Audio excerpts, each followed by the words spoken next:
इस बीच एक बड़ी खबर मिल रही है उत्तराखंड से, जहां सरकार वर्सेस त्रिवेंद्र मामले में एक नया मोड़ सामने आया है। दरअसल एसएलपी वापस लेने के फैसले से सरकार ने यू टर्न ले लिया है। सुप्रीम कोर्ट से एसएलपी वापस नहीं लेगी राज्य सरकार। इस वक्त की बड़ी खबर आपको दे रहे हैं। पत्रकार उमेश कुमार के खिलाफ राजद्रोह का केस अब जारी रहेगा। एसएलपी वापसी पर पूर्व सीएम त्रिवेंद्र रावत ने नाराजगी जताई थी। फैसला पलटवाने के लिए त्रिवेंद्र ने दिल्ली में डेरा डाल लिया था। भाजपा के आला नेताओं से त्रिवेंद्र ने मुलाकात की थी और उसी का असर ये कहा जा सकता है कि सरकार ने अब अपने पक्ष से यू टर्न ले लिया है, यानी कि एसएलपी वापस नहीं अब ली जाएगी। इस मामले में सरकार के फैसले पर ये बड़ा अपडेट आया है और अजीत सिंह राठी हमारे ब्यूरो चीफ ज्यादा जानकारी इस पर देंगे। अजीत जी, कैसे देखा जाए इसे? त्रिवेंद्र रावत का ये क्या उनकी जीत है? वे लगातार बड़े नेताओं से, आला नेताओं से मुलाकात कर रहे थे दिल्ली में, उसी का असर है? जी बिल्कुल, वाकई ये अनु आपने बिल्कुल सही कहा। इसको एक तरह से हम त्रिवेंद्र सिंह रावत की जीत के रूप में देख सकते हैं। हालांकि ये तकनीकी पहलू है कि इसको इस तरह से हम देखे नहीं देखे, नजरिया दूसरा है। लेकिन त्रिवेंद्र सिंह रावत 3 दिन से दिल्ली में डेरा डाले हुए थे और उन्होंने जिस मामले में वो डेरा डाले हुए थे, उन्होंने राष्ट्रीय अध्यक्ष जगत प्रकाश नड्डा और बीएल संतोष, महामंत्री संगठन, तो दोनों लोगों से और बाकी बड़े नेताओं से भी मुलाकात करके धामी सरकार की शिकायत की कि जिस तरह से वो मेरे जो एक राजनीतिक शत्रु हैं उमेश शर्मा, जो भी विधायक भी हैं, उनके खिलाफ जो उन्होंने राजद्रोह का मुकदमा कायम किया था मुख्यमंत्री रहते हुए, तो उसमें उसको जो हाईकोर्ट ने एक बार क्वेश्चन कर दिया था, और जब क्वेश्चन करने के बाद वो सुप्रीम कोर्ट पहुंचा तो एसएलपी में सरकार गई थी। तब त्रिवेंद्र सिंह रावत मुख्यमंत्री थे। अब चूंकि त्रिवेंद्र सिंह रावत मुख्यमंत्री नहीं है, पुष्कर सिंह धामी मुख्यमंत्री है, तो पुष्कर सिंह धामी ने उस एसएलपी को वापस लेने के लिए पिछले 20 सितंबर को यहाँ से एक चिट्ठी शासन से गई थी, जिसका पता बहुत बाद में चल पाया। और वो एसएलपी वापस लेने की जो चिट्ठी थी, वहाँ सुप्रीम कोर्ट में वो हलफनामा दाखिल हो गया था कि इस एसएलपी को वापस लें। यानी उस एसएलपी को वापस लेने का मतलब सीधे तौर पर यह था कि उमेश शर्मा को का जो राजद्रोह का मुकदमा है वो वहीं पर खत्म हो जाना था और उमेश शर्मा को कानूनी तौर पर बड़ी राहत मिलने वाली थी। और इसी के साथ चूंकि उसे जुड़ा हुआ एक मुख्यमंत्री त्रिवेंद्र सिंह रावत से जुड़े हुए कुछ मामलों में, झारखंड से संबंधित मामलों में सीबीआई के आदेश भी हुए थे, तो उससे सिर्फ सीबीआई उस मामले को उसका कोग्निजेंस ले सकती थी। हाईकोर्ट के आदेश की क्या स्थिति होती सीबीआई के आदेश की, वो तो विधिवेत्ता ही बता सकते हैं। लेकिन त्रिवेंद्र सिंह रावत के लिए समस्याएं बढ़ रही है। ठीक है, लेकिन अजीत जी, त्रिवेंद्र सिंह रावत की अभी भी बीजेपी के कुछ नेताओं से, आला नेताओं से मुलाकात चल रही है, ऐसी जानकारी मिल रही है। क्या अभी त्रिवेंद्र सिंह रावत दिल्ली में मौजूद हैं और भी मुलाकात हो सकती है?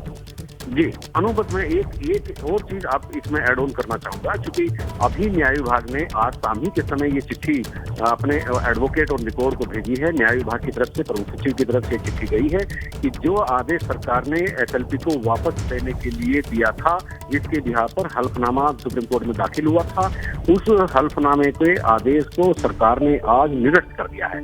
यानी जो एसएलपी सुप्रीम कोर्ट में दाखिल हुई है वो शर्त ही आज निरस्त समझी जाएगी और अगली तारीख पर advocate on record supreme court में कहेंगे कि जो एसएलपी, अजीत जी, जिस चिट्ठी का आप जिक्र कर रहे हैं उसी से संबंधित चिट्ठी हम अपने दर्शकों को इस वक्त स्क्रीन पर भी दिखा रहे हैं। ये एक्सक्लूसिव चिट्ठी है इस वक्त एबीपी गंगा के पास, जिसके बारे में आप जिक्र कर रहे हैं। जी, और जानकारी दें इससे जुड़ी। जी बिल्कुल, देखिए ये चिट्ठी आज जारी हो गई है एडवोकेट ऑन रिकॉर्ड्स के लिए। आप देख रहे होंगे इस पर लिखा हुआ है कि एडवोकेट ऑन रिकॉर्ड्स जो है इसका संज्ञान ले और जो एसएलपी वापस लेने का जो एक फैसला हुआ था, जिसके बिहार पर, इस आदेश के बिहार पर सुप्रीम कोर्ट में हलफनामा दाखिल करके सरकार ने कहा था कि राजद्रोह के उस मामले में जिसमें उमेश शर्मा की एफआईआर हाईकोर्ट ने रिक्वेस्ट की थी, तो सुप्रीम कोर्ट में सरकार उसकी एसएलपी को वापस ले रही है। तो आज सरकार ने यू टर्न लिया और इसको हम ये भी कह सकते हैं कि उत्तराखंड की धामी सरकार इस मामले में बैकफुट पर आ गई। जो भारतीय जनता पार्टी के भीतर उठापटक मची हुई थी, त्रिवेंद्र सिंह रावत बनाम पुष्कर सिंह धामी, यहाँ पर पूरी जंग हो गई थी, तो इसमें त्रिवेंद्र सिंह रावत की पॉलिटिकली आज जीत पार्टी के भीतर होती दिख रही है। ये आदेश की प्रति जो आप अपने दर्शकों को दिखा रहे हैं, ये आज यहाँ से जारी हो गई न्याय विभाग से। अब जो एसएलपी वापस लेने का एक आदेश था, उस आदेश को वापस कर दिया है, उस आदेश को निरस्त कर दिया है।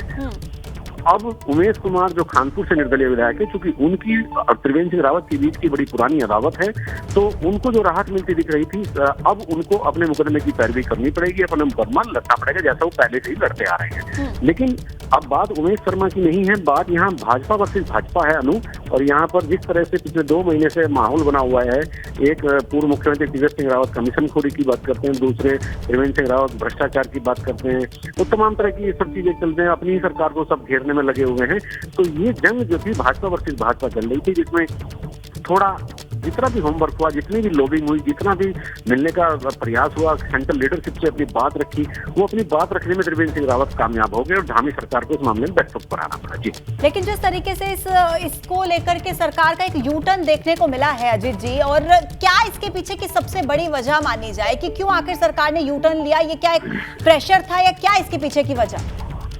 देखिए अनु, मैं आपको थोड़ी सी चीजें और समझाता हूँ कि जो उमेश शर्मा है, वो जो कानपुर से इस समय विधायक है, वो पत्रकार थे पहले, और उनके जब वो पत्रकार थे उनका त्रिवेंद्र सिंह रावत से मुख्यमंत्री रहते हुए झगड़ा हुआ और झगड़े में वो जेल भी गए। त्रिवेंद्र सिंह रावत ने उनको जेल भेजा, राजद्रोह का मुकदमा किया। हालांकि उस राजद्रोह के मुकदमे भी बहुत लीगल कंटेंट नहीं था, वो मुकदमा भी अनावश्यक रूप से उनके खिलाफ हुआ था, जिसको हाईकोर्ट ने निरस्त कर दिया। ठीक है अजीत जी, बहुत धन्यवाद आपका तमाम जानकारी पहुंचाने के लिए।